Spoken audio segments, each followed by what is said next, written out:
Hi, today in front of me Galaxy M04 and I'll show you how to connect to Wi-Fi this device.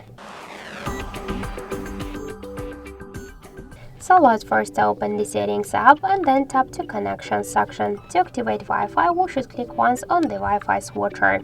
Also, we can turn it on or turn it off by clicking on the switcher from Wi-Fi section.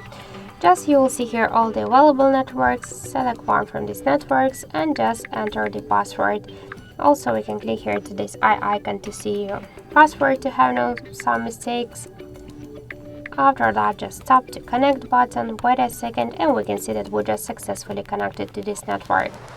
Also, we got one more way how we can activate or turn off the Wi-Fi. Just open the control panel, and to activate or turn off the Wi-Fi, we should click on the Wi-Fi icon. To launch Wi-Fi settings, hold for a while this icon, and by the same way, just select the networks, enter the password to connect.